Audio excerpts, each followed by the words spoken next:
Surabaya Mengaji. Yuk, dukung dakwah Surabaya Mengaji.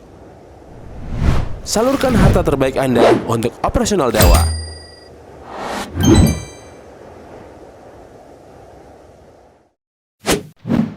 SM Store, amanah dalam muamalah. Iyalah.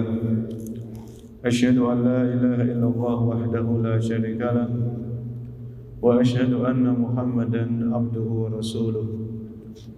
Ya ayyuhalladzina amanu taqullaha haqqa tuqatih wa la tamutunna illa wa antum muslimun.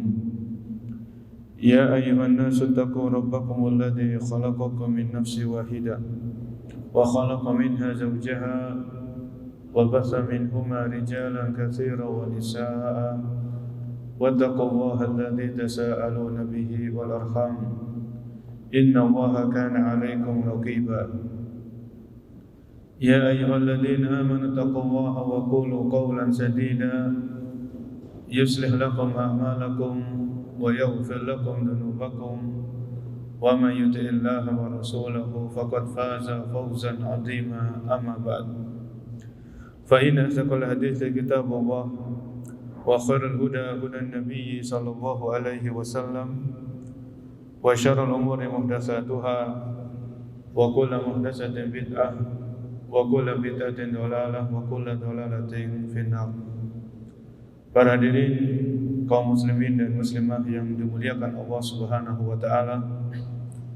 Alhamdulillah, pada pagi hari menjelang siang di hari ini kita masih diberikan taufik, diberikan kemudahan, diberikan pertolongan oleh Allah Subhanahu wa taala untuk melangkahkan kaki kita di tempat yang mulia, di bulan yang mulia, dan untuk tujuan yang mulia.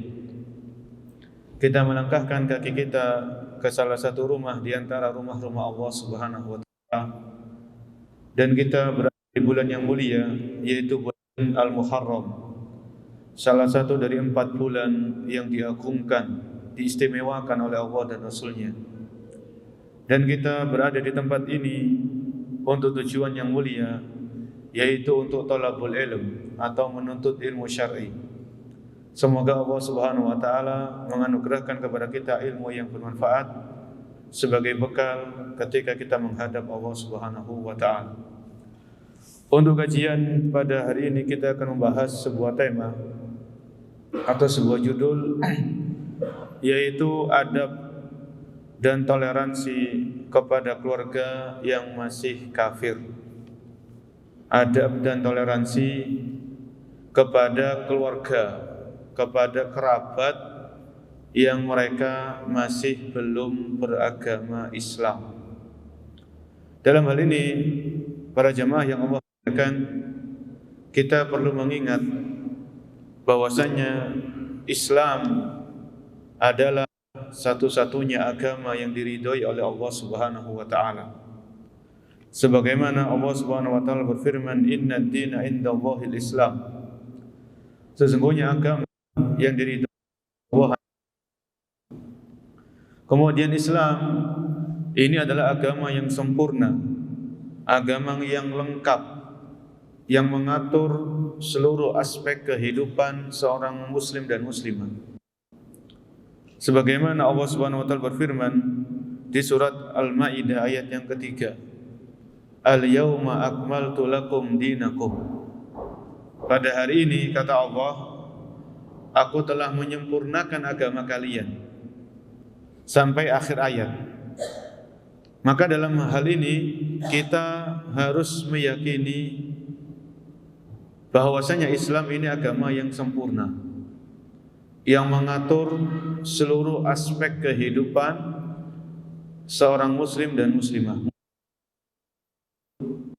Sampai kembali, semuanya sudah diatur dalam Islam.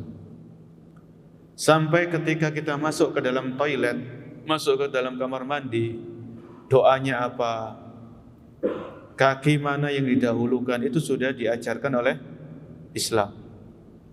Di antara hal yang sudah diatur di dalam Islam adalah dalam berhubungan kepada sesama manusia. Jadi Islam ini mengatur hablum minallah, juga mengatur apa? Hablum minan nas. Bagaimana seorang muslim dan muslimah hubungannya dengan Allah, salat, puasa, zakat, dan lain sebagainya. Begitu pula Islam juga sudah mengajarkan kita, Al-Quran, As-Sunnah itu mengajarkan kita bagaimana bermuamalah, bagaimana bergaul dengan sesama manusia, baik itu yang sesama agama kita, sesama muslim, sesama muslimah, bagaimana kita juga bermuamalah kepada orang yang belum mendapatkan hidayah Islam, atau orang kafir, atau orang non-muslim, dengan berbagai macam agama dan keyakinan yang mereka miliki. Ya, maka untuk memahami materi ini kita tetap rujukannya adalah Al-Quran dan Sunnah sesuai dengan pemahaman para sahabat, generasi terbaik umat Islam. Perlu kita ketahui, karena judulnya ini kepada keluarga masih kafir. Orang kafir ini macam-macam. Ini sebagai tambahan faedah ya. Orang kafir itu ada 4 macam. Pertama ada kafir harbi. Kafir harbi ini orang kafir yang memerangi umat Islam, yang memusuhi orang Islam dan memeranginya. Ini kafir harbi. Kemudian yang kedua itu kafir dhimmi. Kafir dhimmi ini orang kafir yang tinggal di negeri muslim, mereka bayar namanya bayar jizyah. Ini kafir dhimmi. Kalau kafir harbi, mereka orang kafir datang ke negeri muslim, menyerang negeri muslim, membunuh orang-orang Islam dan sebagainya. Ini kafir harbi namanya. Kemudian yang kedua, kafir zimmi. Kafir zimmi ini orang kafir yang tinggal di negeri muslim, tapi mereka enggak mengganggu orang Islam. Mereka taat kepada pemerintah kaum muslimin dan mereka bayar upeti atau jizyah. Ini yang kedua. Yang ketiga kafir mu'ahad. Apa namanya kafir? Mu'ahad. Mu'ahad ini orang kafir yang dia datang ke negeri Islam, ada perjanjian dengan pemerintah kaum muslimin. Misalnya duta besar dari negeri lain, duta besar dari negeri kafir datang ke negeri muslim. Ini namanya kafir apa? Mu'ahad. Yang keempat kafir musta'man. Musta'man ini orang kafir datang ke negeri muslim, dia mendapatkan jaminan keamanan dari pemerintah kaum muslimin, enggak boleh diganggu, enggak boleh enggak boleh diteror dan sebagainya. Ya, enggak boleh zalimi. Ini namanya musta'man. Hampir sama dengan mu'ahad. Mu'ahad itu ada perjanjian. Ini orang-orang penting biasanya. Kalau musta'man ini orang-orang biasa tapi mendapatkan jaminan keamanan dari pemerintah kaum muslimin. Musta'man. Jadi ada kafir harbi, ada kafir zimmi, ada kafir mu'ahad, ada kafir musta'man. Kemudian ada dari segi lain, kafir ini dibagi menjadi 2 macam. Yang pertama orang kafir dari ahli kitab. Yang pertama orang kafir dari ahli kitab, yaitu orang Yahudi dan orang Nasrani. Karena mereka punya kitab. Orang Yahudi punya Taurat, orang Nasrani punya apa? Punya Injil. Walaupun sudah dirubah, tidak sebagaimana Injil yang diturunkan kepada Nabi Isa alaihissalam. Tapi mereka ahli kitab. Tapi mereka orang kafir. Orang Yahudi dan orang Nasara, mereka termasuk orang kafir, tapi bagian ahli kitab. Karena nanti ada perbedaan beberapa hukum. Kemudian kafir yang kedua, kafir selain ahli kitab. Kafir selain ahli kitab. Ya selain Yahudi dan Nasara, pokoknya agama-agama keyakinan selain Yahudi dan Nasara itu termasuk kafir selain ahli kitab. Nanti ada konsekuensinya masalah ini. Jadi enggak semua disamaratakan. Ada hukum-hukum tertentu yang itu secara khusus berlaku kepada ahli kitab, yang tidak berlaku kepada kafir selain ahli kitab. Ini disebutkan oleh para ulama.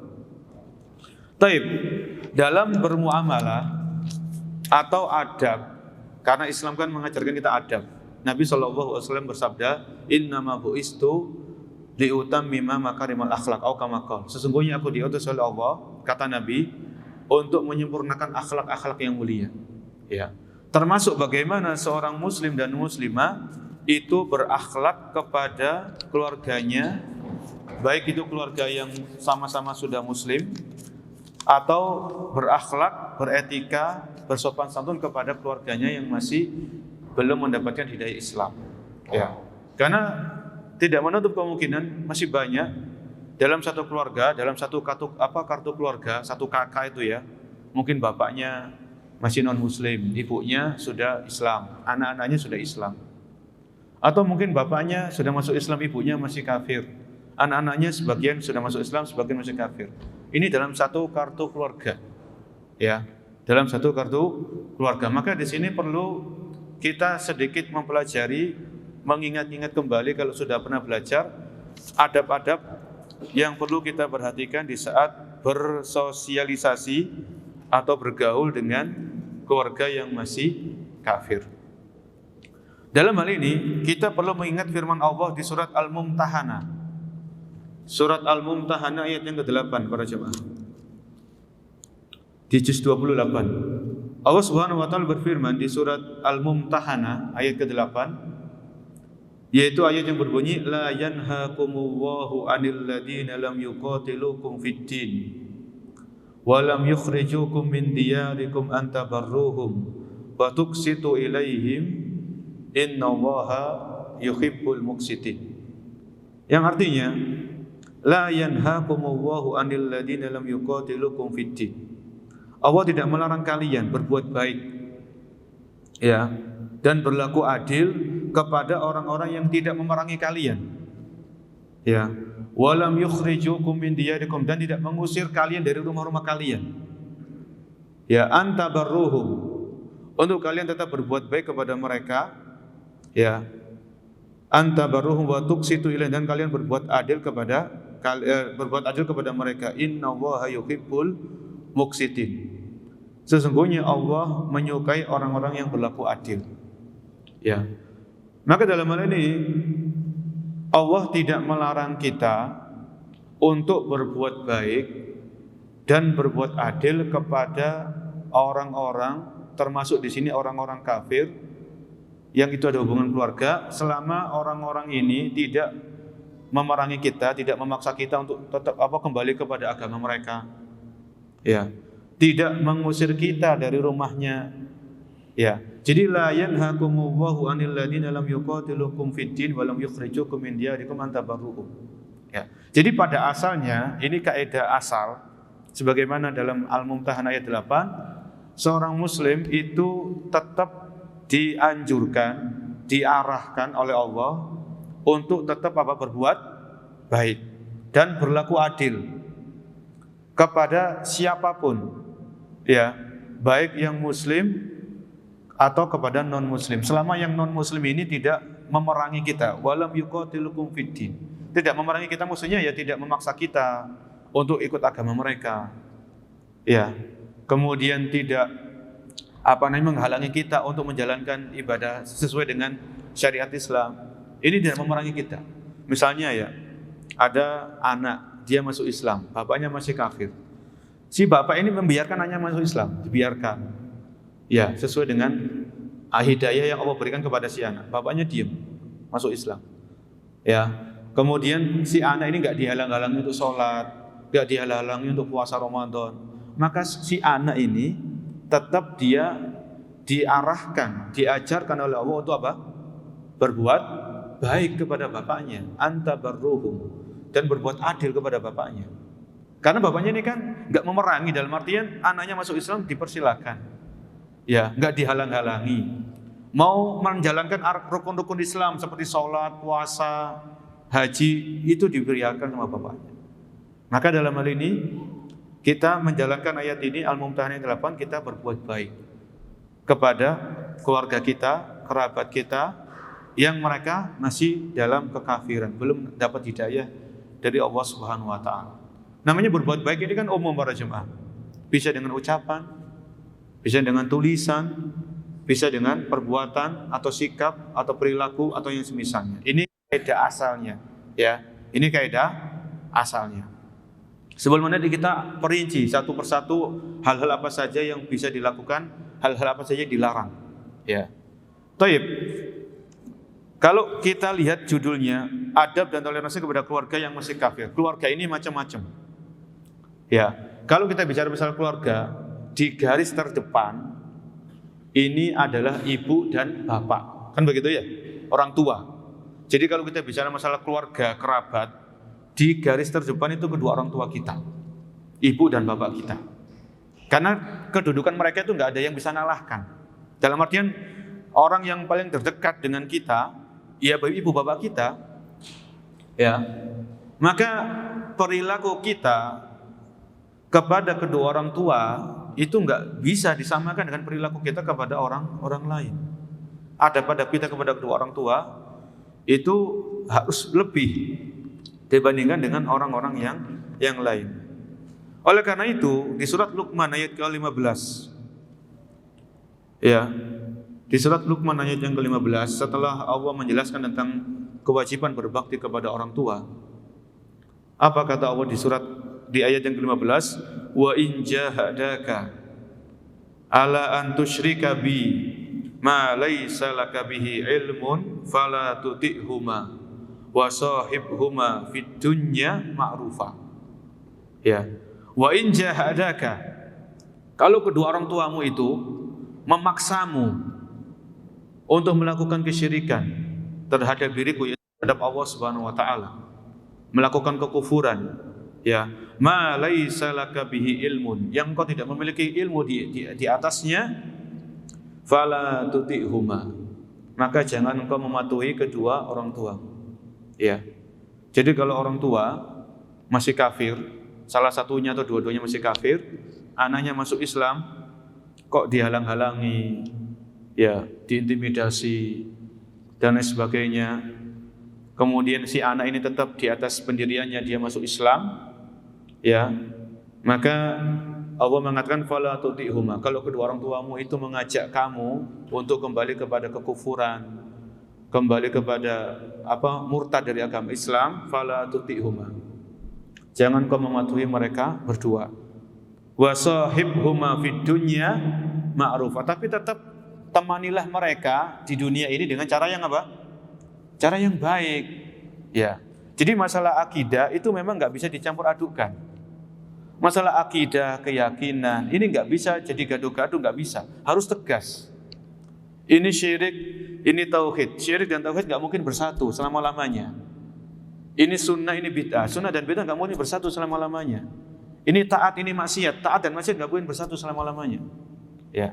Jadi dalam masalah akidah Allah tegas. Allah memberikan ketegasan. Fala tuti'huma, jangan kalian patuhi keduanya. Kalau kedua orang tuamu itu mengajak kamu berbuat syirik, ya, kembali kepada kekufuran, keluar dari Islam, ya, atau kalau orang tua kita muslim,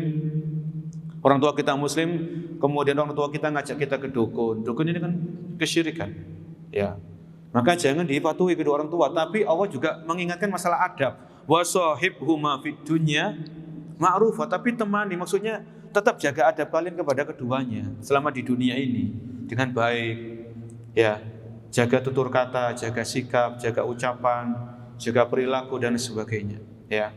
Jadi dalam masalah akidah itu harus ada ketegasan. Tapi dalam masalah muamalah, bergaul, berhubungan, maka tetap kita punya adab dan etika, ya. Ini dua ayat yang ada hubungannya dengan pembahasan kita saat ini. Ayat yang pertama di surat Al-Mumtahanah ayat keberapa? Ayat ke-8, dan surat Luqman ayat nomor 15. Ya. Jadi Allah mengkhususkan tentang orang tua ini sebelum ada penjelasan tentang kerabat-kerabat yang lain. Kemudian para hadirin yang dimuliakan oleh Allah Subhanahu wa taala, dalam hal berhubungan atau toleransi atau adab, khususnya kepada keluarga yang masih kafir atau belum memeluk agama Islam, maka para ulama punya buku dalam hal ini. Sebelumnya bukunya tebal, ya, yaitu punyanya Al-Imam Ibnul Qayyim. Itu namanya Ahkamu Ahli Dhimmah. Jadi Al-Imam Ibnul Qayyim rahimahullahu taala itu beliau punya buku yang kalau saya lihat di PDF-nya itu 3 jilid. Ahkamu Ahli Dhimmah, hukum-hukum yang berkaitan dengan Ahlu Dhimmah. Ahlu Dhimmah termasuk salah satu golongan dari orang kafir yang kita sebutkan di awal tadi, ya, Ahlu Dhimmah. Jadi orang kafir yang tinggal di negeri muslim, tapi mereka enggak ganggu orang Islam. Mereka beribadah sesuai keyakinannya, tapi mereka enggak mengganggu orang Islam. Ya. Tapi ada yang meringkas dari buku yang 3 jilid ini, ada yang meringkasnya. Ya, itu judulnya Mukhtasar Ahkami Ahli Dhimmah. Ya, Mukhtasar Ahkami Ahli Dhimmah. Dia diringkas jadi 80 halaman. Jadi 80 halaman. Baik. Poin yang pertama, yang diperbolehkan, hal-hal yang diperbolehkan bagi seorang muslim kepada keluarganya yang masih kafir. Ya, ini pada keluarga dan pada orang kafir pada umumnya. Ya. Yang pertama, ini saya sebutkan poin-poinnya saja ya. Sebutkan poin-poinnya. Yang pertama, jual beli. Ya. Jual beli itu boleh. Kita kepada keluarga kita yang masih kafir atau bukan keluarga kita tapi mereka kafir, itu boleh kita melakukan apa? Jual beli, termasuk sewa menyewa dan lain sebagainya. Ya, ini poin katakanlah yang A, itu diperbolehkan kita melakukan jual beli. Ya. Tentunya nanti masalah jual beli ini ada pembahasan tersendiri dalam fikih. Jual beli ini tentunya hal-hal yang diperbolehkan, bukan hal-hal yang diharamkan. Bukan hal-hal yang, maksudnya objeknya ya. Objek ini bukan objek yang diharamkan. Ya. Kemudian yang kedua, di antara hal-hal yang dibolehkan kepada kerabat yang masih kafir atau orang kafir secara umum, memberi dan menerima hadiah. Memberi dan menerima apa? Hadiah. Jadi misalnya kita dapat rezeki ini ya. Kita dapat rezeki yang tidak disangka-sangka. Kan rezeki ada 2 macam. Ada rezeki yang disangka-sangka, ada rezeki yang tidak diduga-duga, tidak disangka. Rezeki yang diduga itu ya orang pegawai negeri kan punya gaji itu ya. Itu sudah diduga. Sekian, angkanya sekian nominalnya. Ada yang enggak disangka-sangka. Kemudian kita beli baju, beli makanan, kita kasihkan hadiah kepada keluarga kita yang masih kafir. Itu boleh, memberi hadiah. Atau menerima hadiah. Ya, menerima apa? Menerima hadiah dari keluarga kita yang masih kafir atau orang kafir tapi nggak ada hubungan kekerabatan, itu boleh menerima hadiah. Boleh menerima apa? Hadiah. Nabi SAW itu beliau pernah menerima hadiah dari wanita Yahudi, daging kambing tapi diracun, isinya apa? Tapi daging kambingnya itu sudah diracuni sama wanita Yahudi ini.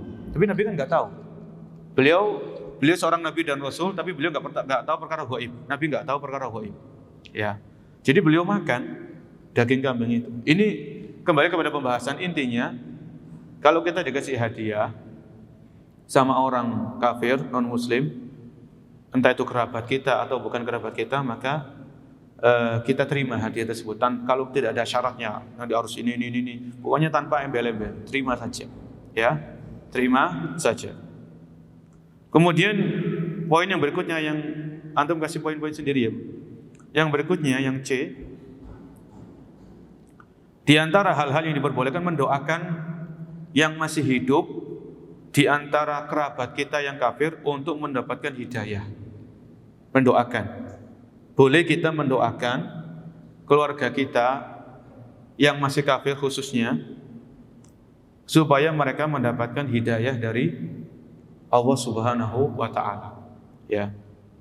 Karena kita meyakini yang namanya hidayah itu milik Allah Subhanahu wa taala. Ya. Kita manusia biasa hanya bisa menyampaikan, menasehati, mengarahkan, mengajarkan. Tapi tetap orang itu menerima Islam atau tidak, itu kembali kepada hidayah dari Allah Subhanahu wa taala. Jangankan kita, para nabi dan rasul, Nabi Nuh alaihissalam, beliau sudah ngajak anaknya untuk beriman, kan begitu ya? Tapi Allah berkehendak lain, Allah memiliki hikmah yang lain. Anaknya Nabi Nuh enggak dikasih hidayah sama Allah Subhanahu wa taala. Ya. Kemudian Nabi Ibrahim, nabi yang mengajarkan tauhid, berdakwah kepada tauhid, pernah dibakar sama kaumnya. Nabi Ibrahim mendakwahi bapaknya, mendakwahi ayahnya. Ya, untuk beriman kepada Allah, beribadah hanya kepada Allah, meninggalkan patung dan berhala. Allah berkehendak lain. Nabi Ibrahim, ayahnya beliau gak dikasih hidayah sama Allah Subhanahu wa taala. Abu Thalib, pamannya Nabi SAW. Rasul SAW sudah mengajak Abu Thalib untuk masuk Islam, untuk beriman. Allah berkehendak lain. Ya. Jadi poin yang C ini, kita mendoakan keluarga kita, ya kerabat yang mereka belum mendapatkan hidayah Islam, supaya mereka diberikan hidayah oleh Allah Subhanahu wa taala. Dan enggak boleh kita bosan untuk berdoa. Enggak boleh kita lelah untuk berdoa. Terus kita berdoa, karena doa sendiri itu kan ibadah para jemaah. Kita berdoa itu sudah dapat pahala. Ya, terlepas nanti dikabulkan atau tidak itu urusan belakang. Allah Maha tahu. Allah Maha bijaksana. Allah enggak menzalimi kita. Ya. Doa sendiri sudah dapat pahala. Setiap kita berdoa mengangkat tangan dapat pahala dari Allah Subhanahu wa taala. Ya. Ini poin yang C. Ini masih kita bahas hal-hal yang diperbolehkan. Nanti ada pembahasan hal-hal yang dilarang. Yang D, memanggil mereka sesuai dengan kedudukan mereka. Kita boleh memanggil mereka sesuai dengan kedudukannya atau memuliakan mereka sesuai dengan kedudukan mereka. Misalnya begini. Ya. Dahulu di zaman Nabi SAW, ketika beliau nulis surat kepada Raja Romawi, apa isi surat itu? Kan Nabi nggak bisa menulis, beliau orang ummi ya. Beliau memerintahkan sahabat ila azimir Rum, kepada pembesar kerajaan Romawi. Ini kan berarti Nabi memuliakan, memanggil sesuai dengan kedudukan mereka. Ya. Jadi kalau kita punya kerabat, keluarga yang masih kafir, ya kerabat kita ini mungkin jabat jadi RT atau jadi RW, ya kita memuliakan sesuai dengan kedudukan, dalam tanda kutip dalam urusan duniawi ini kita panggil sesuai dengan kedudukan mereka. Kalau dia Pak RT ya kita sambut Pak RT dan sebagainya. Ya ini tidak masalah, karena Nabi juga melakukan hal itu. Ketika beliau nulis surat kepada orang kafir, Raja Romawi waktu itu, beliau memberikan kehormatan ila azimir Rum, kepada yang mulia, yaitu pembesar kerajaan Romawi, yaitu Raja Romawi itu sendiri. Ya.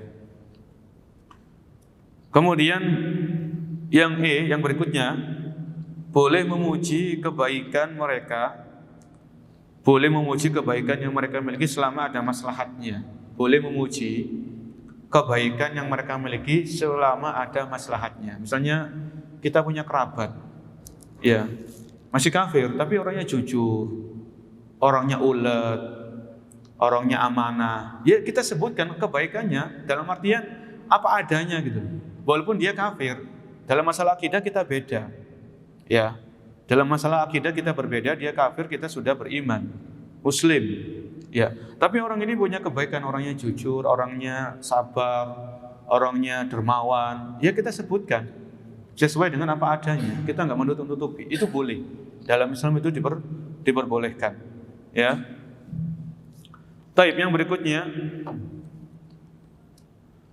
boleh menyapa mereka selain dengan ucapan salam. Ya, jangan, maksudnya begini, kita boleh menyapa mereka dengan ucapan-ucapan yang bukan selain ucapan salam, selain assalamualaikum. Misalnya kita ketemu sama kerabat yang masih kafir, ucapan selamat pagi, selamat siang, selamat sore, bagaimana kabar Anda, itu boleh. Ya, bagaimana keadaan Anda? Ya, tapi jangan kita memulai mereka dengan ucapan salam. Jangan mengucapkan assalamualaikum kepada mereka. Mereka masih kafir. Mereka belum beriman, belum masuk Islam. Ya. Jadi kalau ucapan-ucapan sapaan, salam, kata para ulama itu diperbolehkan. Ya, diperbolehkan. Kemudian yang berikutnya, ya,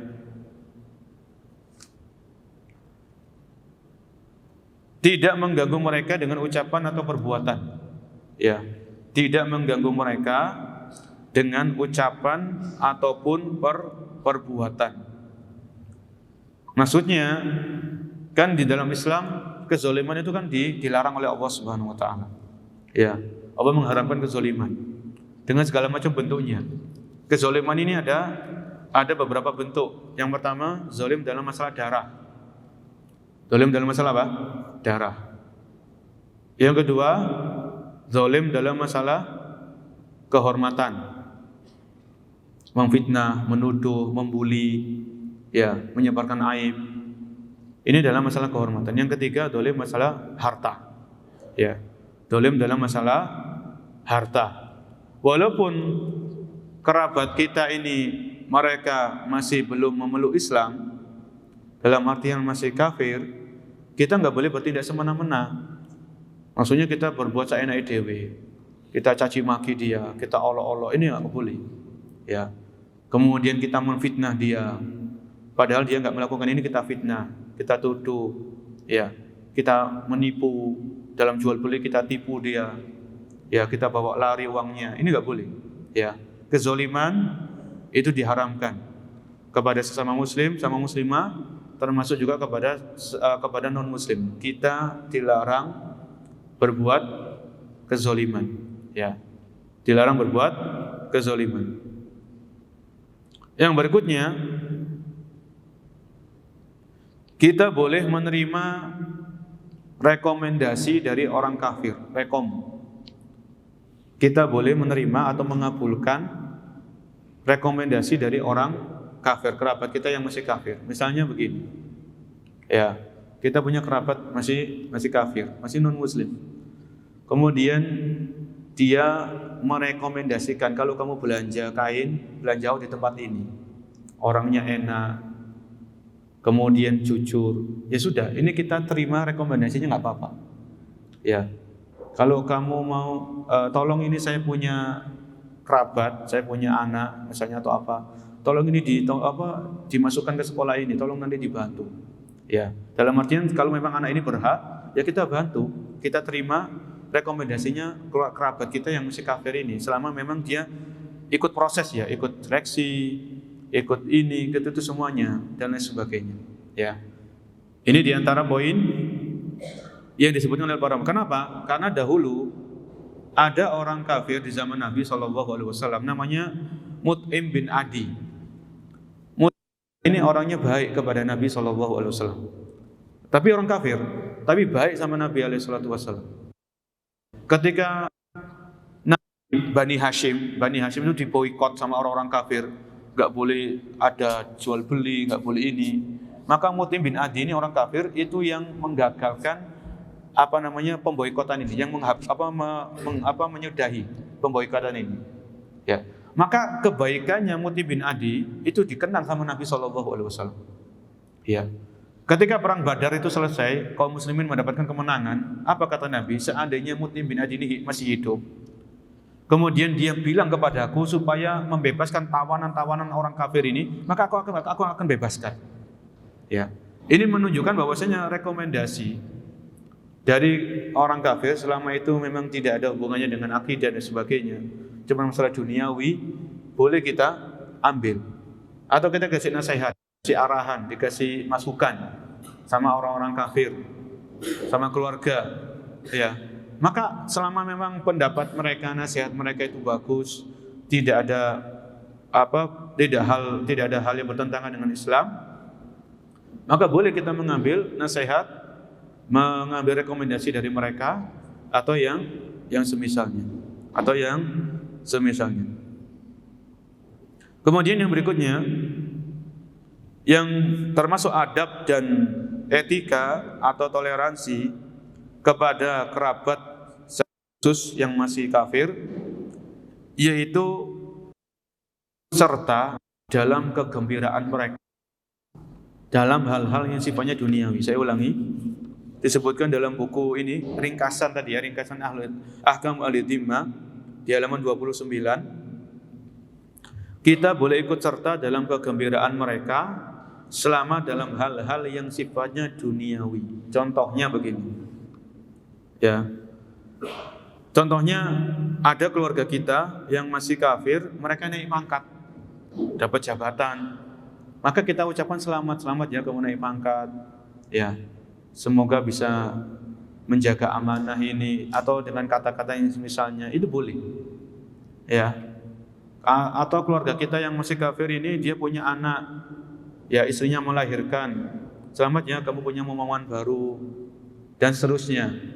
Ya, ini pokoknya ucapan-ucapan selamat dalam hal-hal yang memang sifatnya duniawi. Sifatnya apa? Duniawi, murni dunia. Naik pangkat, anaknya diterima di kuliah-kuliah di kampus ternama, ya, atau diterima kerja di perusahaan-perusahaan yang elit misalnya. Itu kita ucapkan selamat sekedar untuk menjaga hubungan baik, itu tidak ada masalah, ya. Tidak ada masalah. Ini ucapan selamat kepada orang kafir termasuk keluarga atau kerabat dalam hal yang murni duniawi. Ya, tidak ada sangkut paut dengan masalah akidah atau keyakinan. Yang berikutnya, di antara adab atau toleransi kepada keluarga yang masih kafir, ikut sedih dengan kesedihan mereka. Ya, ikut bersedih dengan kesedihan mereka, dalam artian ini masih alam duniawi. Ya, kalau ada kerabat kita mungkin masih kafir, kemudian anaknya meninggal dunia, ya kita ikut sedih, dalam artian sedih, namanya orang tua ditinggal mati anaknya, ya kita ikut bersedih, ya seperti yang sewajarnya aja, ya yang sewajarnya. Misalnya ada kerabat kita yang masih kafir kecelakaan, ya kita ikut menjenguk, kita ikut menghiburnya dan lain sebagainya, dengan ucapan-ucapan yang sewajarnya, yang tidak bertentangan dengan syariat Islam. Ya, yang berikutnya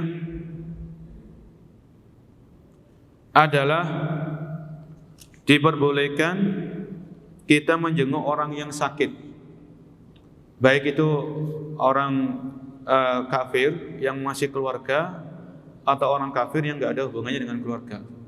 Ya, jadi tetangga kita orang kafir, dia sakit, boleh kita jenguk. Boleh kita jenguk. Apalagi kalau dengan menjenguk itu ada harapan orang tersebut nanti bisa lembut hatinya dan dia bisa menerima hidayah Islam melalui perantara kita. Ya, pernah Nabi SAW itu beliau menjenguk anaknya orang Yahudi.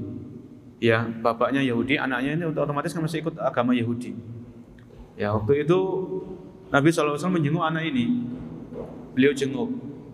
Ketika beliau menjenguknya, ketika Nabi menjenguk anak tersebut, Nabi sambil menawarkan Islam supaya anak ini masuk Islam.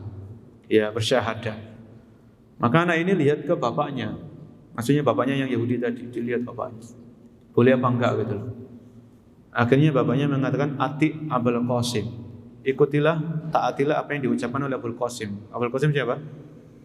Nabi SAW, kunyahnya Rasul adalah Abul Qasim. Ati Abul Qasim. Maka anak itu pun masuk Islam.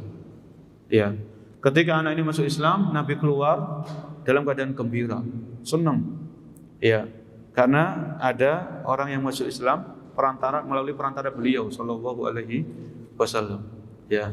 Jadi memang kalau ada maslahat di situ kita menjenguk orang sakit, ya, yang masih non muslim, kita tampakkan akhlak, kita bawa hadiah, makanan, buah atau yang semisalnya, ya, kita ingatkan, ya, supaya sabar, jangan putus asa, tetap seperti itu dengan perkataan-perkataan yang tidak bertentangan dengan Islam, maka ini diperbolehkan, ya. Kita tampakkan akhlak yang mulia. Ya, Islam itu mengajarkan kita akhlak kepada manusia, kepada binatang, kepada tumbuhan, hewan-hewan dan lain sebagainya. Kemudian yang berikutnya adalah boleh memakan sesembelihan ahli kitab. Ini tadi di awal para jamaah kita sebutkan, ya. Orang kafir itu ada dua kategori. Ada yang 4 kategori di awal, ada setelahnya itu 2 kategori. Kafir termasuk ahli kitab, kafir termasuk non ahli kitab. Ya. Kafir ahli kitab Yahudi dan Nasara. Yang non ahli kitab, ya selain itu agama-agama pokok selain Yahudi dan Nasara itu berarti non ahli kitab. Apa sih perbedaannya? Yang diperbolehkan dari sisi mananya? Begini. Kalau kita laki-laki muslim, kita wanita muslimah boleh memakan sesembelihan ahli kitab. Kita dihidangkan daging. Selama bukan daging babi ya, bukan daging yang diharamkan ya. Sesembelihan ayam, kambing, sesembelihan. Ya. Kita lihat yang ngasih kita ini ternyata orang-orang Yahudi atau orang Nasrani, maka itu sesembelihan ini dihalalkan bagi kita. Boleh kita makan. Tapi kalau sesembelihan ini selain non ahli kitab dari orang Hindu, Buddha dan sebagainya, maka jangan dimakan. Jangan dimakan. Itu ada dasarnya, ada landasannya. Ya, ada landasannya. Makanya di sini kita bedakan dulu dari mana ini makanan ini kita peroleh. Kalau itu sembelihannya daging dan lain sebagainya. Kemudian kalau ahli kitab boleh seorang muslim, kalau masalah boleh ya, tapi masalah keutamaan itu beda lagi. Kalau seorang laki-laki muslim itu boleh menikahi wanita ahli kitab. Boleh menikahi apa? Wanita ahli kitab. Selama wanita ini wanita yang menjaga diri. Mohon maaf, bukan wanita yang suka bermain dengan laki-laki, atau mohon maaf bahasa kasarnya itu mungkin pezina dan sebagainya. Wanita ahli kitab ini menjaga dirinya, menjaga kehormatannya boleh. Kalau masalah boleh. Tapi tetap ya masalah akidah itu kan diutamakan. Kalau seorang muslim ya wanita dengan menikahnya dengan wanita muslimah yang satu akidah, ya sama-sama beriman kepada Allah dan Rasulnya dan sebagainya. Tapi kita bicara masalah boleh. Kata para ulama boleh. Kemudian yang berikutnya masih yang diperbolehkan, yang terakhir yang diperbolehkan kita mengiringi jenazahnya. Misalnya ada kerabat masih kafir meninggal dunia, kita mengiringi jenazahnya. Ini yang saya baca di buku ringkasan Ahkam Ahli Dhimmah, disebutkan dalam sebuah riwayat dari Umar bin Khattab. Ya, itu kalau kita ada kerabat atau orang kafir yang meninggal, kalau kita ikut iring-iringan jenazah, kita berjalan di depan. Ini jenazahnya ya, baik jenazahnya di ambulan atau jenazahnya itu dibawa dipakai kereta dorong atau dipikul, kita jalan di depan, jangan di belakang atau di sampingnya. Ini kalau jenazahnya non muslim, ya. Kalau jenazahnya non muslim. Tapi kalau jenazahnya ini muslim, kita boleh di depan, di belakang, di samping. Itu kalau kita ngiringi jenazah muslim itu nggak masalah. Tapi kalau yang saya baca di buku ringkasan tadi, bukunya berbahasa Arab, saya belum tahu sudah diterjemahkan atau belum. Itu riwayat dari Umar itu beliau berjalan di depan.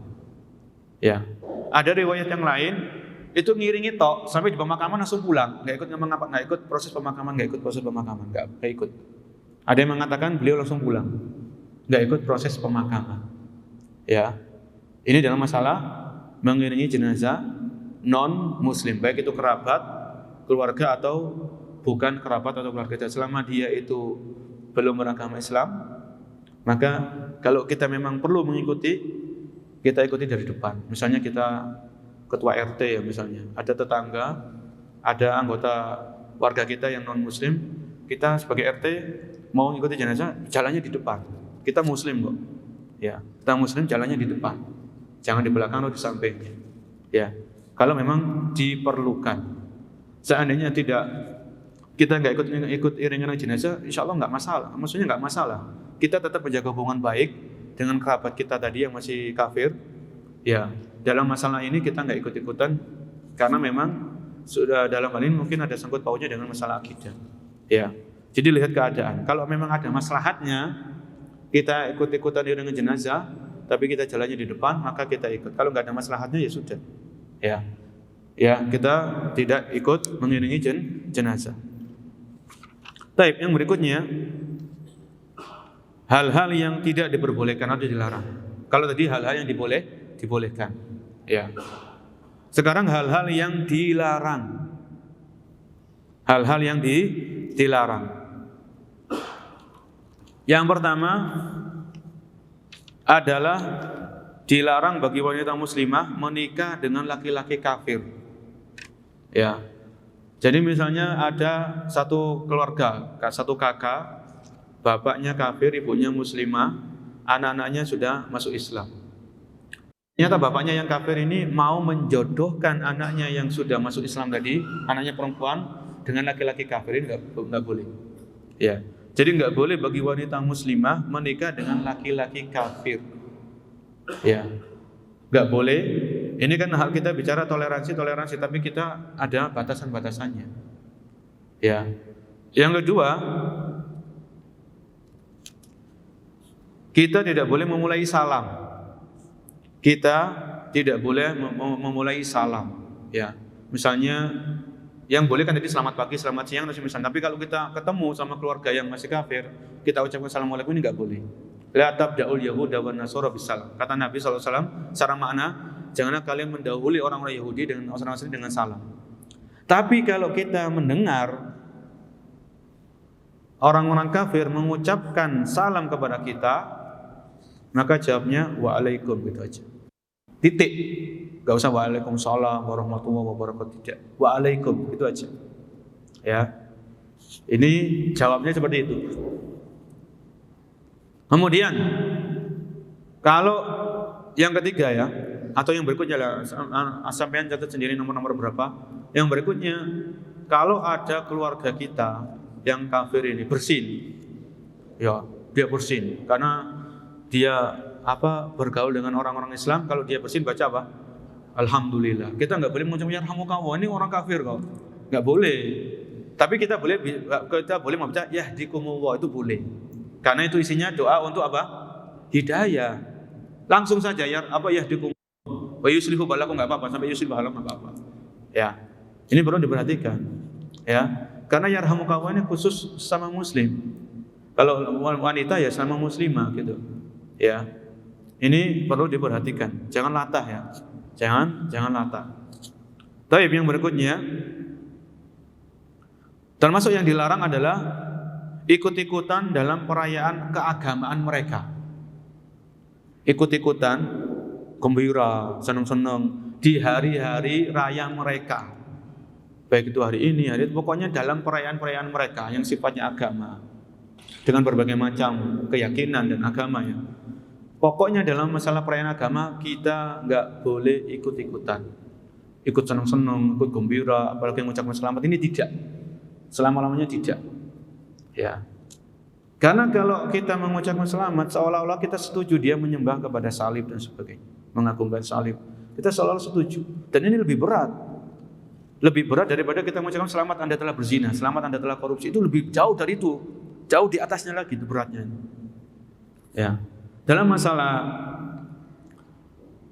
perayaan-perayaan agamaan, mohon maaf kita harus tegas dalam hal ini. Tetap kita jaga etika, jaga akhlak, tapi dalam masalah keagamaan, ya perayaan-perayaan hari besar agama jangan ikut-ikutan. Mereka paham kok. Mereka paham. Karena di dalam agama kita ada surat Al-Kafirun kan gitu ya. Qul ya ayyuhal kafirun la a'budu ma ta'budun. Dan seterusnya sampai akhir ayat. Ya. Bagi kalian agama kalian, bagi saya agama saya. Dalam masalah akidah, perayaan hari besar keagamaan, kita nggak boleh mencampur adukan. Ya, Anda punya perayaan, Anda punya hari besar, saya punya hari besar sendiri. Idul Fitri, Idul Adha. Ya, dan lain sebagainya. Atau kita juga nggak boleh ikut-ikutan gembira dalam acara-acara yang sifatnya ada maksiat. Ya, ada acara maksiat. Gembira dalam acaranya itu ada kemaksiatan, acara ada minuman keras, ada musik-musiknya, ya, dan lain sebagainya. Kita nggak usah ikut-ikutan dalam acara mereka, acara-acara keluarga kita yang masih belum belum beragama Islam. Kalau di situ ada unsur kemaksiatan, selain kalau tadi perayaan agama kan jelas, itu jelas-jelas akidah ini dipertaruhkan dalam masalah itu. Ya, kalau acara-acara biasa, misalnya ada orang keluarga kita naik jabatan, dapat masuk ke perusahaan baru diterima. Kemudian di situ ada pesta, di situ ada mirasnya, ada minuman keras dan lain sebagainya. Jangan ikut-ikutan di situ. Ya, cukup ucapan selamat pakai WA atau pakai telepon, tapi jangan ikut-ikutan dalam acara yang berbau atau syarat akan kemaksiatan atau kemungkaran di situ. Ya. Kemudian yang berikutnya, yang berikutnya, kita dilarang mendoakan ampunan atau rahmat bagi orang yang meninggal di antara mereka. Ya. Kita sudah, namanya kita manusia biasa, kita hanya bisa mendoakan, kita hanya bisa menampakkan akhlak yang mulia supaya orang-orang terdekat kita yang masih kafir ini mereka juga tertarik untuk masuk Islam. Cuman Allah berkehendak lain. Ya, Allah memiliki hikmah. Allah Maha bijaksana. Ternyata kerabat kita ini sampai nafas terakhirnya yang dihembuskan itu dia masih dalam agamanya yang selain Islam tadi. Maka dalam hal ini kita enggak boleh mendoakan rahmat, mendoakan ampunan bagi mereka. Enggak boleh. Ya, karena sudah jelas-jelas keluarga kita tersebut meninggal dunia selain dalam keadaan Islam. Ya. Ya memang kita ada rasa iba, kasihan. Mau gimana lagi? Ya. Mau bagaimana lagi? Sudah terjadi perbedaan dalam hal ini, dia sudah meninggal dan dia meninggal keyakinannya, maka tidak boleh mendoakan. Ya, baik itu mendoakan rahmat, mendoakan ampunan atau yang semisalnya. Ya, atau yang semisalnya. Nabi SAW itu beliau dilarang oleh Allah mendoakan ibundanya. Ya, dilarang oleh Allah untuk mendoakan ibundanya. Nabi Ibrahim alaihissalam tidak mendoakan bapaknya setelah bapaknya jelas-jelas meninggal dalam keadaan kafir. Nabi Ibrahim alaihissalam. Tapi yang berikutnya, termasuk yang dilarang, tidak ada waris mewarisi antara orang yang beriman dengan orang kafir. Ya, tidak ada waris mewarisi antara orang yang beriman dengan orang kafir. Ini masalah larangannya. Ya, masalah larangan. Jadi kalau kita kita punya harta, ya, kan orang tua itu juga dapat warisan. Kalau anaknya meninggal, dengan ada syarat-syaratnya, ini masalah waris ya. Nanti antum bisa lebih tanya lebih detail kepada ustadz-ustadz yang mumpuni dalam masalah waris. Ya. Jadi kalau anak itu meninggal, dia punya harta, bapaknya masih ada, ibunya masih ada, ya, dan nggak ada penghalangnya. Tapi bapaknya kafir, ibunya kafir, maka bapak dan ibu yang masih kafir ini nggak bisa mendapatkan harta waris dari anaknya tadi. Kalau dia seandainya dua orang tua ini mesti dapat bagian, ya, nggak ada waris mewarisi antara Muslim dengan kafir, ya. Ini disebutkan. Adapun secara detail nanti ada pembahasan masalah fikih faraid atau warisan. Yang berikutnya, kerabat kita yang meninggal dunia dalam keadaan non-muslim, dalam keadaan selain Islam, mereka tidak boleh dikubur di kuburan kaum muslimin. Harus dikubur di kuburan khusus dengan orang-orang non-muslim. Ya. Masalah ini kan keluarga saya kan muslim, masa nggak boleh dikubur di sini? Ini kan keluarga saya nggak boleh. Dalam masalah pemakaman harus dipisah. Ini makam khusus muslim, ini makam-makam di situ non-muslim dengan berbagai macam agama dan keyakinan. Ya, dipisah. Dalam masalah makam ini dipisah. Walaupun itu kerabat kita, ya mau gimana lagi, dalam agama kita aturannya seperti itu. Ya, aturannya seperti itu. Kemudian yang berikutnya adalah tidak diperbolehkan memberikan jabatan yang penting kepada orang-orang kafir atau non-muslim. Jabatan-jabatan strategis yang di situ ada urusan-urusan kaum muslim, rahasia-rahasianya. Ini jangan diberikan kepada orang-orang non-muslim. Baik itu keluarga kita atau bukan keluarga kita. Ya. Nanti kembali kepada Al-Maidah ayat berapa? 51, kan masih ingat kan? Al-Maidah ayat 51. Ya, jabatan-jabatan yang strategis, jabatan-jabatan yang penting, yang di situ mengatur hajatnya kaum muslimin secara banyak, ya, itu jangan dikasihkan kepada orang-orang kafir atau non-muslim. Ya, kalau misalnya jabatan-jabatan tertentu atau tugas-tugas tertentu atau pekerjaan-pekerjaan tertentu, ya, itu silakan. Kalau pekerjaan yang mungkin yang biasa-biasa saja, itu silakan diberikan kepada non muslim. Terkadang ada syubhat seperti ini, syubhat itu kayak kerancuan. Kenapa karyawan sampean itu kok orang-orang non muslim?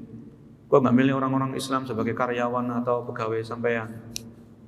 Ya, sebagian syubhat kan karena orang-orang non muslim itu lebih amanah kan gitu ya, lebih tepat waktu. Dan orang Islam kadang dia nggak amanah, bujui, datangnya terlambat.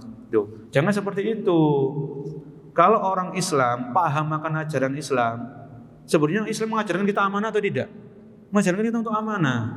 Islam mengajarkan kita disiplin atau tidak? Islam mengajarkan kita untuk disiplin. Ya.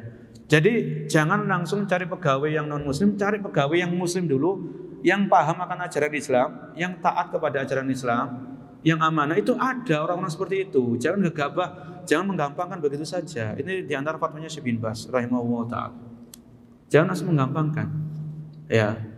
Jangan langsung menggampang. Insya Allah ada orang-orang yang beragama Islam, yang mereka juga amanah, yang mereka juga disiplin, dalam kemudian mereka juga profesional dalam pekerjaan. Itu ada. Kalau kita mau mencari, memang ya mungkin agak sulit dan sebagainya. Perlu waktu, ya, perlu ngecek dan sebagainya. Tapi itu insya Allah masih ada. Apalagi dengan tersebarnya ilmu misalnya, tersebarnya kajian-kajian. Ya, bahwasanya orang Islam itu jangan KTP-nya tok Islam, tapi pelajari Islam. Bagaimana akidahnya, bagaimana ibadahnya, bagaimana muamalahnya, bagaimana jual belinya, bagaimana sewa menyewanya, bagaimana menggadaikan, gadai. Itu semuanya sudah diatur dalam Islam. Kan kita yakin Islam agama yang sempurna. Ya. Sampai dalam masalah kamar mandi itu sudah ada aturan mainnya. Ya. Baik. Yang berikutnya,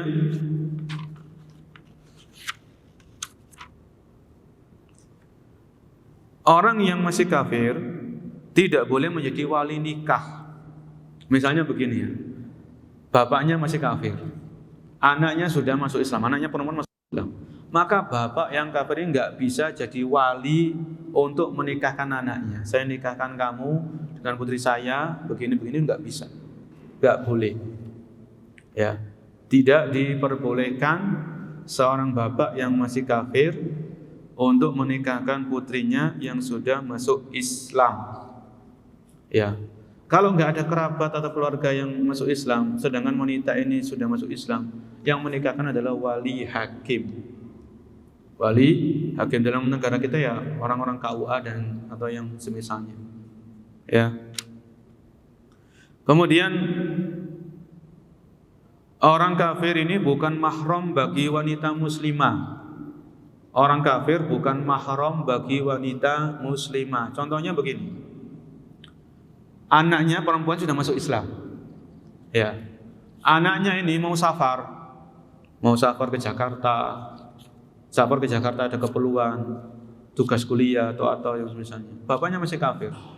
Maka bapak yang kafir ini enggak dianggap sebagai mahram yang sah bagi wanita muslimah ini ketika dia safar. Ya. Sebutkan dalam halaman 47 di buku ringkasan tadi. Ringkas apa? Ini pendapat yang lebih kuat ya, karena mungkin ada perbedaan pendapat wallahu a'lam bishawab. Ya. Ini masalah fikih, pasti ada perbedaan pendapat dalam hal itu. Ya. Kemudian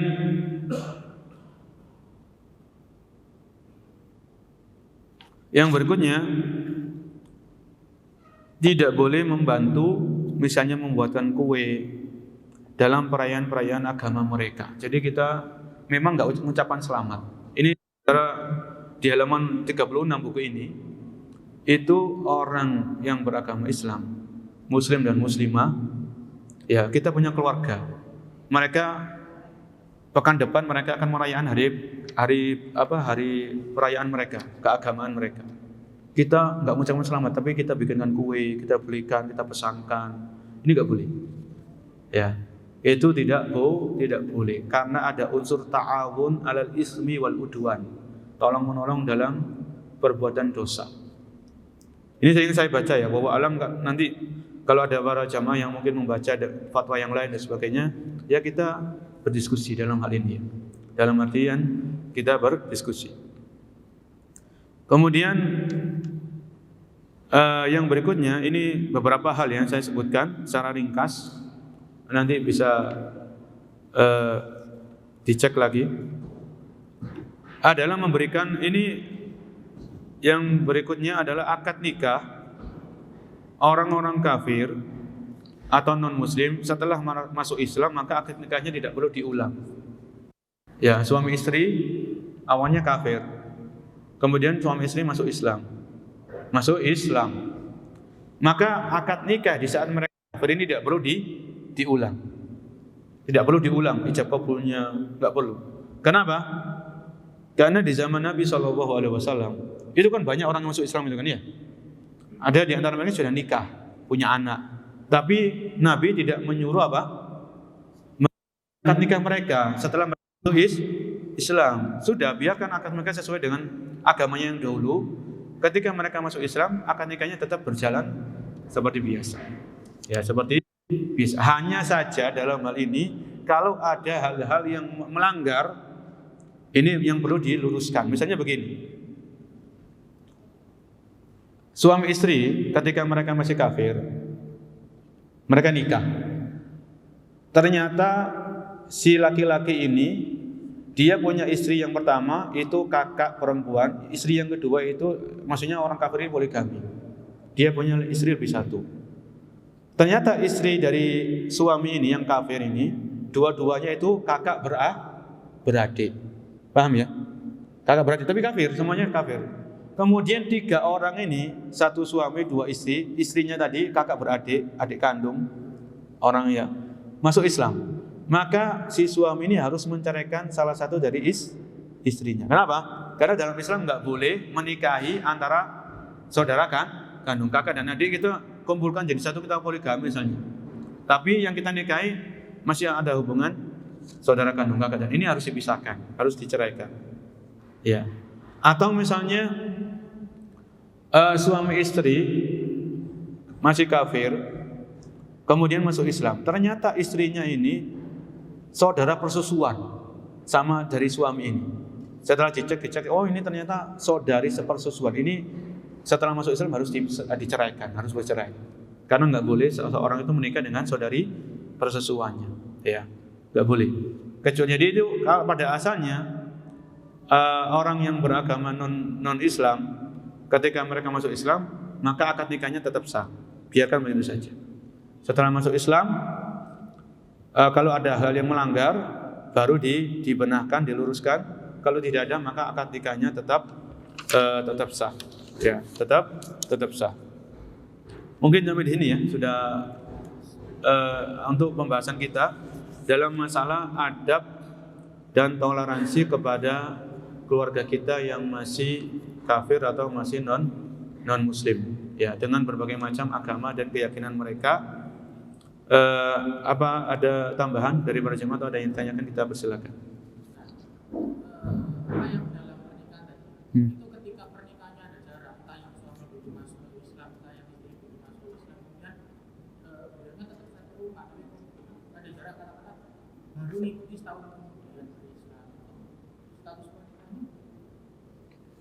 Iya, kalau dalam keadaan tertentu suami istri misalnya dua-duanya enggak barengan dalam masuk Islamnya. Misalnya yang suami duluan dapat hidayah masuk Islam, kemudian tapi yang istrinya belum dapat hidayah, masih dalam agamanya yang lama. Ya, dalam hal ini bagaimana hubungan dua orang suami istri ini yang beda agama, beda keyakinan, selama yang si istri ini masih di agama yang lama dan mereka tinggal satu rumah? Wallahu a'lam, saya belum tahu ini. Saya belum bisa menjawab untuk saat ini, ya. Karena sudah, kalau dari awal kan nggak boleh ya. Kalau dari awal laki-laki wanita muslimah dilarang menikah dengan laki-laki yang kafir, ya. Tapi kalau dalam hal ini awalnya sama-sama non muslim nikah, di tengah-tengah pernikahan, di tengah-tengah rumah tangga, salah satunya masuk Islam, yang lainnya belum, cuman masih dalam satu rumah dan lain sebagainya. Maka dalam hal ini apakah ada hal-hal tertentu, ya, yang jelas tadi ya, hal yang dilarang itu tetap jalan ya, nggak boleh mengucapkan salam duluan. Pokoknya hal yang dilarang itu berlaku, walaupun suami istri tapi sudah beda beda agama. Hal-hal yang dilarang yang saya sebutkan tadi di awal di pembahasan kajian kali ini itu berlaku untuk kepada semua orang non muslim, baik itu ada hubungan keluarga atau tidak ada hubungan keluarga. Ya. Adapun nanti status pernikahannya bagaimana dan sebagainya ini saya belum mempelajarinya. Wallahu a'lam bishawab. Termasuk dalam pengasuhan anak. Jadi ini tadi di halaman ini halaman 55 buku ini cuman saya belum belum selesai membaca karena waktunya yang mepet tadi. Dalam pengasuhan anak sudah diatur. Ya, bagaimana kalau suami istri ini yang awalnya non muslim dua-duanya, salah satunya masuk Islam, satunya masih dalam agama yang lama. Dalam pengasuhan anak dibahas, cuman saya belum baca, mohon maaf. Ya, insyaallah mudah-mudahan. Wallahu a'lam bishawab. Jadi lengkap para jemaah dalam buku ini itu insyaallah sangat-sangat lengkap dalam pengasuhan anak. Ya, nanti nasib anak-anak ini di akhirat bagaimana, anak-anaknya orang-orang musyrik, anak-anaknya orang-orang non muslim kalau mereka meninggal nanti di akhirat di mana, itu dibahas dalam buku ini tadi. Yaitu ini yang saya baca ringkasannya ya. Kalau saya baca yang berjilid-jilid tadi itu perlu waktu memang. Sampai 3 jilid atau ya, 1 jilid itu mukadimah, pembahasan jilid pertama itu pembahasan, jilid yang kedua itu pembahasan. Itu luar biasa. Para ulama kita dahulu sampai sangat detail mereka membahas dalam masalah hubungan antara seorang muslim dengan ahlu dhimmah, yaitu orang-orang kafir. Ya, orang-orang kafir atau orang-orang non muslim. Baik, saya kira cukup ya. Ada lagi yang ditanyakan? Ya, ada dari akhwat. Monggo yang akhwat dulu Pak ya. Mohon. Iya, silakan Bu.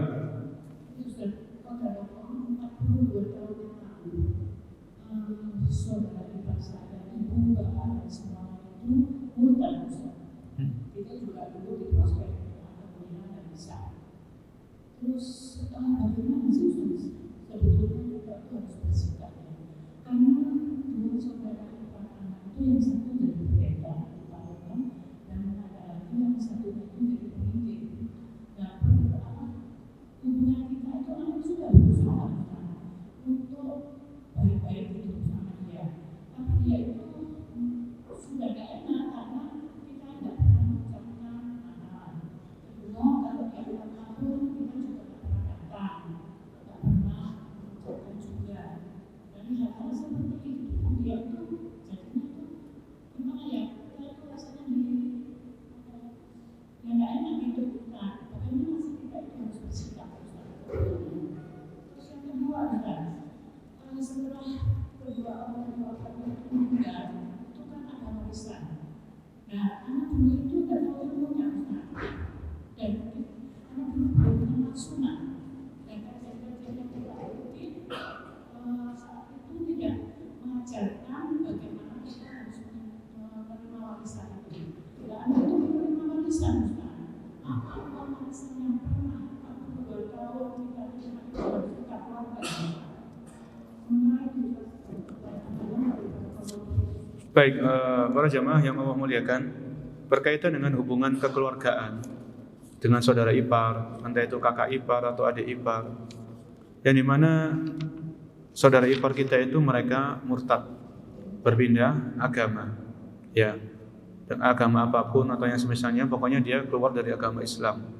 Setelah mereka berpindah agama, hubungan antara kita dengan saudara ipar ini agak menjauh, ya, agak renggang. Seharusnya apa yang perlu kita lakukan dalam keadaan seperti ini? Ya, tetap keadaan kita itu para jamaah harus kita berpegang teguh dengan ajaran agama kita, yaitu Islam. Ya, terus dalam artian kalau kita lihat fenomena atau kejadian yang menimpa siapapun, keluarga kita, kerabat kita, atau orang lain, yang mereka kok tiba-tiba kita dapat kabar mereka berpindah agama, berpindah keyakinan, mereka murtad, maka di sini pelajaran yang pertama yang harus kita petik adalah kita harus terus memohon keistiqomahan kepada Allah Subhanahu wa taala. Kan begitu ya? Kita tidak boleh henti-hentinya membaca ya muqallibal qulub tsabbit qalbi ala dini. Wahai Zat yang Maha membolak-balikkan hati, teguhkan hatiku di atas agama. Karena enggak ada yang bisa menjamin para jemaah. Ya, ujian kehidupan, lingkungan, keadaan, dan lain sebagainya. Kemudian bisikan-bisikan syaitan, bisikan-bisikan iblis. Itu semuanya faktor-faktor yang luar biasa yang akan menggoda dan menguji keistiqomahan kita di atas Islam itu sendiri. Ya. Maka ketika kita melihat orang lain itu berbeda agama, maka kita harus dalam artian terus berdoa kepada Allah. Jangan merasa percaya diri, tertipu dengan diri kita. Saya nggak mungkin murtad, enggak. Jangan seperti itu. Ya. Tetap Allah zat yang maha membolak-balikkan hati. Allah meneguhkan hati kepada siapa yang Allah kehendaki. Allah melencengkan hati kepada siapa yang Allah kehendaki. Kemudian masalah hubungan kekeluargaan, seperti yang kita sampaikan, kita tetap menjaga adab dan etika. Kalau dia sakit ya kita jenguk. Kalau dia dia gembira dalam masalah dunia, ya kita ikut bergembira dalam hal-hal yang tidak berbau-bau perayaan keagamaan atau misalnya. Kalau kita punya rezeki, kita kirimkan hadiah kepada mereka. Ya kita tetap berusaha selain kita terus kita berdoa, kita menuntut ilmu syar'i, menimba ilmu dalam Islam ini. Ya kita tampakkan akhlak. Ya itu yang bisa kita lakukan. Tampakkan akhlak yang mulia. Ya kemudian doakan mereka supaya mereka kembali kepada agama Islam. Di situ yang bisa kita lakukan. Tidak ada yang lebih dari itu, ya. Itu yang bisa kita kerjakan. Wallahu a'lam bishawab. Adapun yang kedua, kalau kita mendapatkan pembagian warisan sejak bertahun-tahun atau puluhan tahun yang lalu, ternyata pembagian warisan itu tidak sesuai syariat Islam. Ya. Karena begini para jemaah, kalau harta warisan itu tidak dibagi sesuai dengan syariat Islam, maka dikhawatirkan ada harta orang lain yang kita makan, kan begitu ya? Karena Islam kan jelas, sekian itu sudah jelas.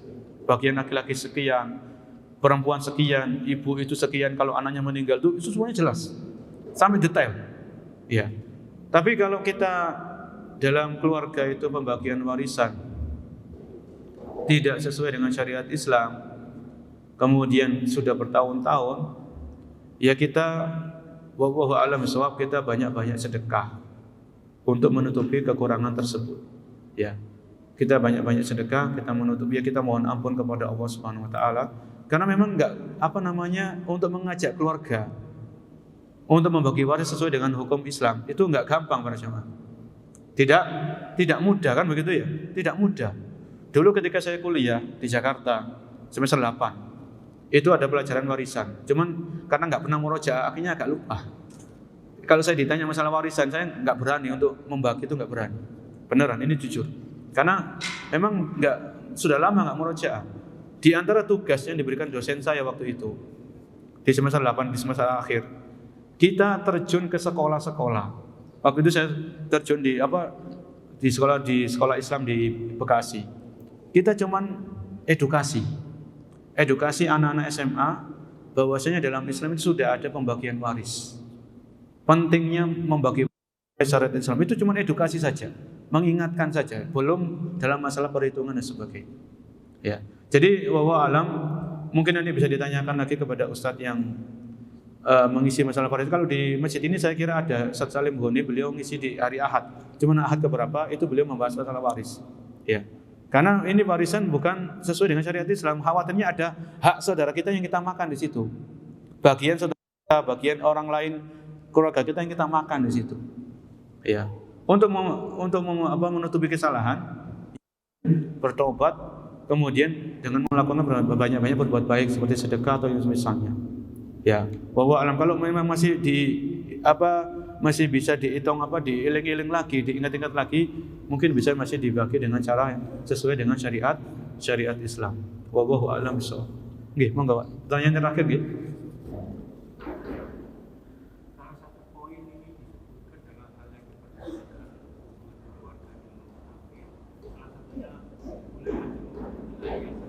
Iya.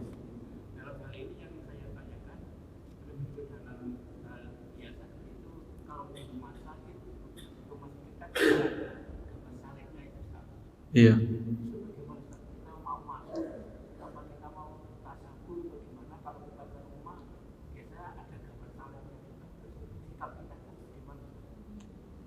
Iya, kalau disebutkan tadi dalam pembahasan yang kita kaji, kita seorang muslim atau muslimah boleh menjenguk orang non muslim yang sakit, baik itu keluarga atau tetangga atau yang semisalnya.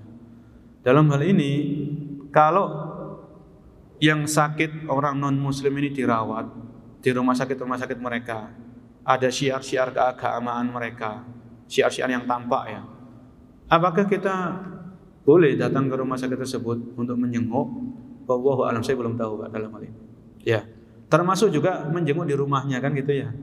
Menjenguk di rumahnya. Karena biasanya orang non muslim dengan berbagai macam akidah dan agama mereka itu punya syiar-syiar keagamaan. Agama ini syiarnya ini. Itu jelas, itu diketahui semua agama. Ya. Kalau kita belajar dulu di SD kan gitu ya. Ini syiarnya ini syiarnya ini. Maka bagaimana sikap kita ketika datang ke rumah mereka dengan syiar-syiar yang menempel di rumah-rumah mereka, di dinding-dinding rumah mereka? Ini wallahu alam, saya belum tahu. Karena yang di kisahnya Nabi SAW, ya, itu ketika beliau menjenguk orang Yahudi, apakah di situ Nabi melihat syiar-syiarnya agama Yahudi atau tidak, saya belum tahu secara detail dalam hal ini. Yang ada riwayat beliau menjenguk anaknya orang Yahudi. Tapi kalau kita menjenguk itu di situ ada syiar-syiar yang tampak, yang dominan, yang kental, ini saya belum berani menjawabnya saat ini. Ya, belum berani menjawab. Karena ini perlu saya cari fatwa-fatwa dari para ulama-ulama yang mumpuni keilmuannya, ya, fatwa-fatwanya para ulama. Adapun dalam hal ini bagaimana terusnya? Kalau kita boleh menjenguk, ya minimal kita telepon aja. Kita telepon, kita dengar saudara kita sakit ini kan, kerabatnya sakit. Jadi menjenguknya dengan telepon. Jadi boleh menjenguk secara langsung. Cuman kita menelpon yang ngasih support supaya dia ya nggak putus asa dalam sakitnya. Dalam artian kita ikut bersedih dengan sakitnya. Itu yang saat ini yang bisa saya jawab. Adapun kalau menjenguk ke rumah mereka, di rumah mereka ada syiar-syiar keagamaan yang tampak, wallahu a'lam bishawab, saya belum berani menjawab dalam pertemuan kali ini. Saya kira cukup, nggih. Mudah-mudahan ini nggih.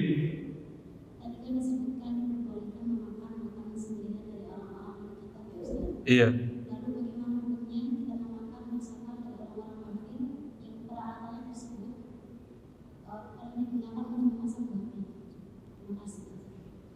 Bagaimana mengkonsumsi makanan dari orang-orang kafir yang alat masaknya mereka digunakan untuk masak apa? Atau makanan yang haram seperti babi atau yang misalnya. Kalau memang kita tahu betul, atau kita namanya dalam Islam ghalabatul dzan, perkiraan yang kuat, dugaan yang kuat, itu namanya ghalabatul dzan. Kalau kita punya tetangga atau kerabat dan kita tahu mereka itu betul-betul mengkonsumsi makanan yang haram seperti babi dan alat-alat masaknya itu dikhawatirkan tercampur, enggak dicuci dengan bersih, maka kita ambil kehati-hatian saja. Kita tidak memakan makanan tersebut. Apakah kita buang? Jawabannya tidak. Dalam artian dibuang tidak, tapi kasihkan ke hewan, kucing atau yang semisalnya. Kan kita makanan itu kan kalau kucing kan boleh kan? Iya. Dalam artian itu kalau makanan terbuang itu saya kurang setuju kalau makanan itu terbuang. Padahal makanan ini kalau makanan ini ada tercampur dengan yang haram, memang kita nggak boleh memakannya. Tapi toh bisa masih diberikan kepada apa? Hewan-hewan atau binatang-binatang yang mereka tidak berlaku hukum halal dan haram. Nggak tahu mungkin gimana caranya, taruh di pinggir jalan, mungkin nanti ada kucing-kucing yang keliaran itu di tong sampah. Kalau ada kucing-kucing yang memang di situ di tong sampah itu banyak kucing-kucing yang datang, sehingga makanan itu masih bisa dimanfaatkan oleh makhluk Allah Subhanahu wa taala, makhluk ciptaan Allah yang lain seperti hewan dan binatang. Wallahu a'lam bishawab. Saya kira cukup untuk pertemuan kita pada siang hari ini. Kurang lebihnya saya mohon maaf karena memang masalah seperti ini masalah kontemporer ya. Ada yang kontemporer, ada yang terjadi. Jadi perlu membaca, perlu duduk, perlu mutolaah dan sebagainya. Kalau ada yang salah, maka saya mohon maaf sebesar-besarnya karena keterbatasan ilmu yang saya miliki dan dari syaitan. Kalau ada yang benar, maka datangnya dari Allah Subhanahu wa taala. Semoga dengan pembahasan dan kajian kali ini kita bisa lebih menata sikap, ya, menata perilaku khususnya kepada orang-orang yang berlainan keyakinan, dengan orang-orang non-muslim, dengan orang-orang yang berbeda agama dengan kita. Bagaimana sikap kita dengan mereka? Tetap tampakkan akhlak yang mulia, akhlak yang baik, doakan mereka supaya mendapatkan hidayah dari Islam, dan kita sendiri juga tetap berdoa supaya diwafatkan di atas Islam. Karena Allah berfirman, wala tamutunna illa wa antum muslimun, dan janganlah kalian mati atau meninggal dunia kecuali dalam keadaan Islam, dalam keadaan berserah diri kepada Allah Subhanahu wa taala. Mudah-mudahan bermanfaat. Kita akhiri, subhanakallahumma wa bihamdika asyhadu an la ilaha illa anta astaghfiruka wa atubu ilaik. Wabillahi taufiq wal hidayah. Wassalamualaikum warahmatullahi wabarakatuh.